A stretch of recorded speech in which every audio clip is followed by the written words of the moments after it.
Liberation Day, and the day that we began to make America wealthy again. The United Kingdom, 10%, and we'll go 10%, so we'll do the same thing. Chlorinated chicken, or economic punishment?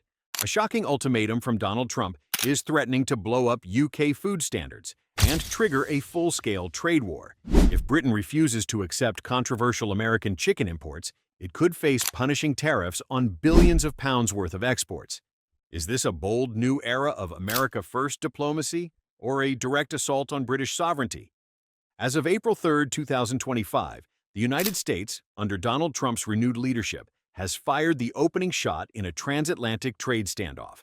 In a speech in Ohio, Trump announced sweeping 10% tariffs on all UK exports to the US, unless Britain agrees to accept chlorinated chicken into its food market.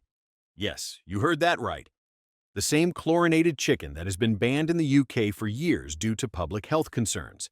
The same product that symbolizes what many see as the race to the bottom in American food safety practices. Trump's message was loud and clear: accept U.S. agriculture on our terms or pay the price. The crux of the issue lies in food safety standards and the political will to defend them.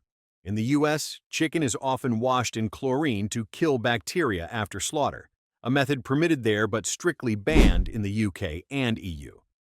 British regulators have long argued that this method allows producers to neglect hygiene during the farming process. Critics call it cosmetic cleaning. British supermarkets have consistently rejected it. Public polling shows overwhelming opposition. Yet now, under direct economic threat, the UK may be forced to reconsider. In response, Prime Minister Keir Starmer's spokesperson doubled down, stating as of April 4, 2025, that there are no plans to change UK food import standards, reaffirming a 2019 manifesto promise to uphold food quality post-Brexit. But with US tariffs looming, how long can that position hold? Farmers across the UK are sounding the alarm. Liz Webster, the founder of Save British Farming, issued a blistering warning. Trump wants to dump low-grade food on our shelves. If we cave, it's over for British farming. For her, and many in the agricultural sector, this isn't just about chlorine. It's about whether the UK will be forced to abandon its hard-won standards in the name of economic survival. Meanwhile, Trump allies like Nigel Farage are cheering this move. Farage recently praised Trump for exposing British hypocrisy and insisted that chlorinated chicken poses no real risk. This battle has quickly evolved into a defining struggle over what kind of country post-Brexit Britain wants to be, a nation that defends its standards or one that trades them away. This isn't just about chicken, it's about power. Trump's strategy is a classic pressure tactic, economic leverage in exchange for regulatory surrender.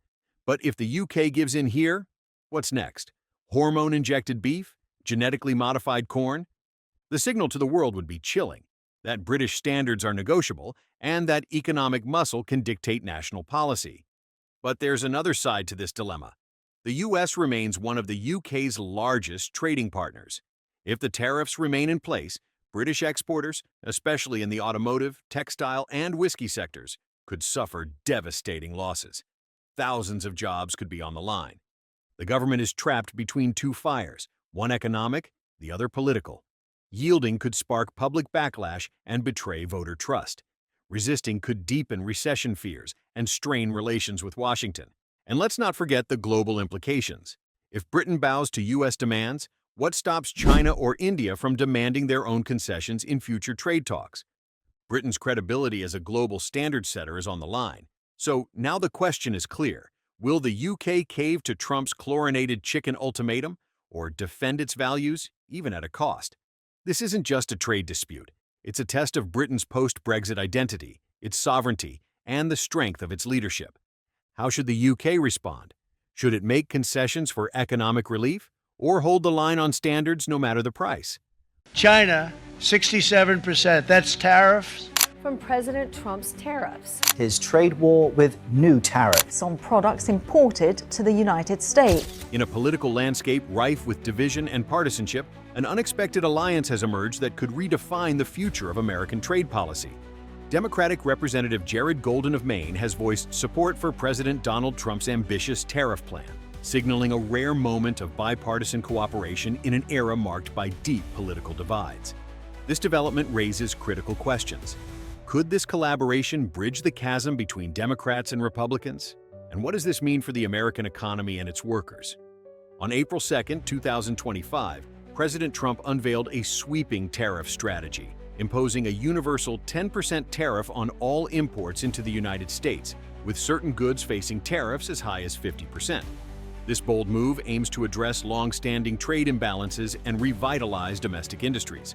Trump proclaimed, April 2, 2025 will forever be remembered as the day American industry was reborn. Representative Jared Golden, a moderate Democrat from Maine's 2nd Congressional District, a region that Trump won by approximately 10% in 2024, has broken ranks with his party to support this initiative. Earlier this year, Golden introduced the Built USA Act, proposing a similar 10% blanket tariff on imports. He expressed his alignment with Trump's plan, stating, "I'm pleased the president is building his tariff agenda on the foundation of a universal 10% tariff like the one I proposed." Golden emphasized the need to fix the broken free trade system that made multinational corporations rich, but ruined manufacturing communities across the country.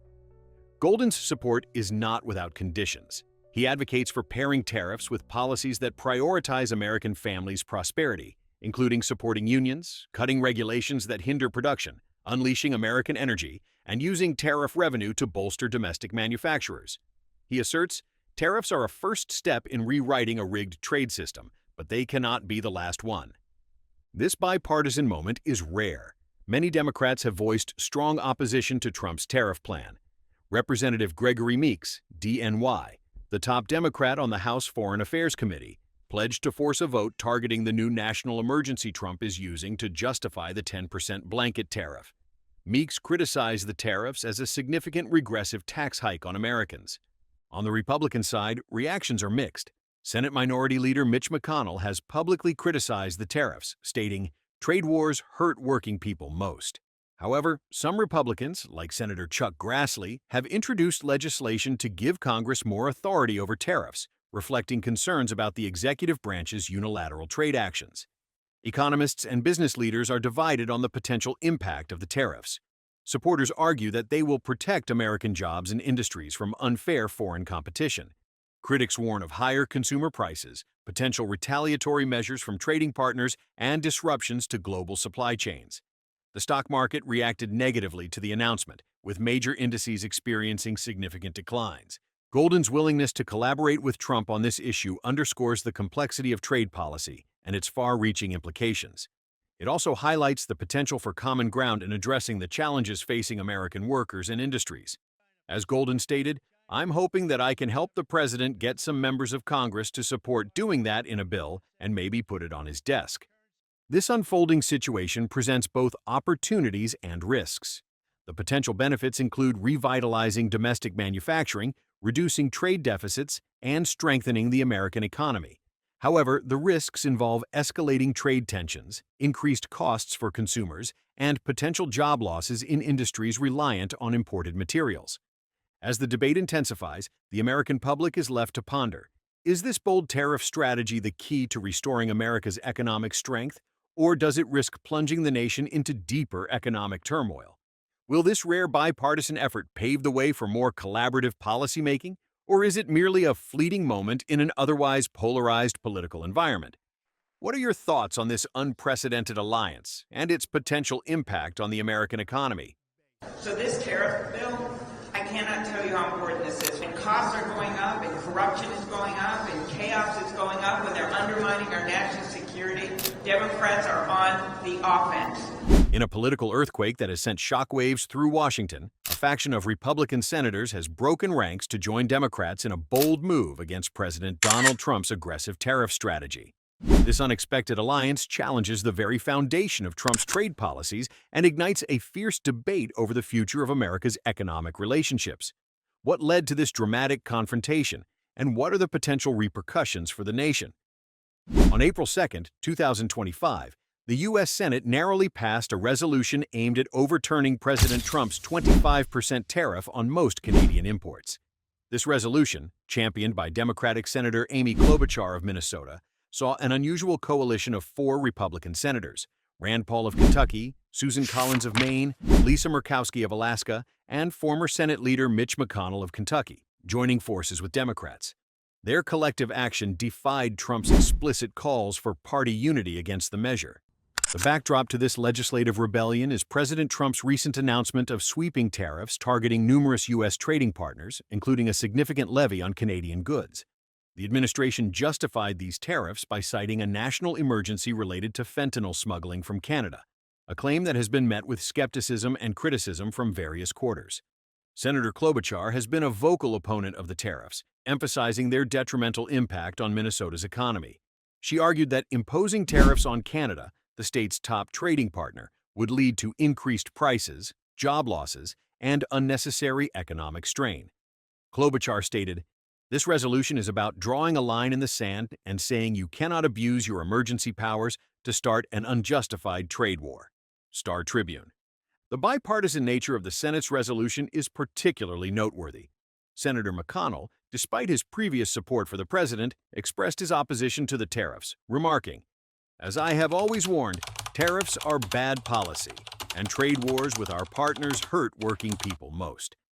This sentiment reflects a growing unease within the Republican Party regarding the potential economic fallout from escalating trade tensions. However, the resolution's future remains uncertain. While it passed the Senate, its prospects in the Republican-controlled House are dubious. House Speaker Mike Johnson and Majority Whip Tom Emmer have not committed to bringing the resolution to a vote. Emmer, in particular, has voiced support for the president's tariff strategy, suggesting confidence that the markets will stabilize and that the tariffs will ultimately benefit American interests. The stakes of this legislative battle are immense. Supporters of the resolution argue that the tariffs are an overreach of executive power, potentially leading to higher consumer prices and strained relations with key allies. Critics within the Republican Party fear that such trade wars could harm American workers and farmers, sectors that are particularly vulnerable to retaliatory measures from affected countries. Conversely, proponents of the tariffs, including President Trump and his allies, contend that these measures are necessary to protect American industries and to address unfair trade practices. They argue that the tariffs will incentivize domestic production and rectify long-standing trade imbalances. The international response has been swift and severe. Canada has already imposed retaliatory tariffs on U.S. goods, and other trading partners are considering similar actions. The European Union, for instance, has condemned the U.S. tariffs as a major blow to the world economy and is contemplating countermeasures. These developments raise the specter of a full-scale trade war, with potentially devastating consequences for the global economy. Financial markets have reacted negatively to the escalating trade tensions. The Dow Jones Industrial Average plummeted by 1,600 points in a single day, marking one of the most significant declines since the financial crisis of 2008. Investors are increasingly concerned about the potential for prolonged economic instability and the impact of retaliatory tariffs on various industries. As the situation unfolds, the American public is left to grapple with the implications of these policy decisions. Will the president's hardline stance on trade yield the intended benefits, or will it plunge the nation into economic turmoil? The coming weeks will be critical in determining the trajectory of U.S. trade policy and its broader impact on both domestic and international fronts. What are your thoughts on this escalating trade conflict? Do you believe the tariffs will protect American interests, or are they a perilous gamble with the nation's economic future? Plan includes a 10% tax on all imports, plus reciprocal tariffs on 60 countries. A 34% tax on imports from China. That's on top of the 20% tariff already imposed, 24% on Japan, and 20% on the European Union. In a move that's sending shockwaves through the global economy, President Donald Trump has unveiled a tariff strategy that's as perplexing as it is punitive. Dubbed Liberation Day, this policy threatens to upend international trade and disproportionately impact the world's most vulnerable nations. But what lies behind this controversial formula, and who stands to lose the most? On April 2, 2025, President Trump announced a sweeping new tariff policy aimed at rectifying what he terms unfair trade practices.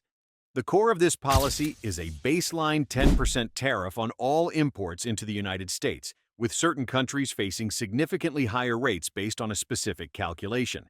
This formula takes the U.S. goods trade deficit with a country, divides it by that country's exports to the U.S., converts it into a percentage, and then halves that figure to determine the reciprocal tariff, with a minimum floor of 10%.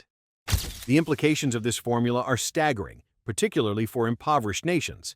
For instance, Madagascar, with a GDP per capita just over $500, now faces a 47% tariff on its $733 million worth of exports to the U.S., which include vanilla, metals, and apparel. Similarly, Lesotho in southern Africa is hit with a 50% tariff, and Cambodia faces a 49% tariff. These exorbitant rates are a direct consequence of these countries' limited capacity to import U.S. goods, thereby skewing the deficit-to-export ratio unfavorably against them. Critics argue that this blunt application of tariffs could severely hamper the development prospects of nations already grappling with economic challenges. John Denton, head of the International Chamber of Commerce, remarked, "The biggest losers are Africa and Southeast Asia, highlighting the potential for exacerbated economic disparities in these regions. But it's not just developing countries that are feeling the heat. Wealthier nations are also caught in the crosshairs. The European Union, for example, faces a 20% tariff, 4 times its average tariff rate of 5%, as calculated by the World Trade Organization. Stefano Berni, general manager of the consortium representing Italy's Grana Padano cheese producers, labeled the calculation a colossal inaccuracy, emphasizing the potential damage to industries that have long relied on transatlantic trade. The methodology behind these tariffs has been met with widespread confusion and criticism. Economists point out that the formula lacks nuance and fails to account for the complex realities of global trade. Mary Lovely, senior fellow at the Peterson Institute, compared it to prescribing medication based solely on a patient's weight divided by age, calling the approach deeply misleading. Furthermore, the policy raises significant questions about the future of international negotiations. Stephen Adams, a former European trade advisor, noted that the mechanical application of these tariffs leaves little room for dialogue or adjustment, potentially locking countries into punitive measures without a clear path to resolution. The global reaction has been swift and severe. Financial markets have experienced turbulence, with emerging economies particularly hard hit.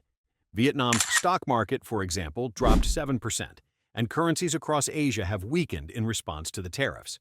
Major financial institutions like J.P. Morgan have downgraded their outlook on emerging markets, warning of long-term effects on debt and capital flows. In the United States, the tariffs have sparked domestic debate.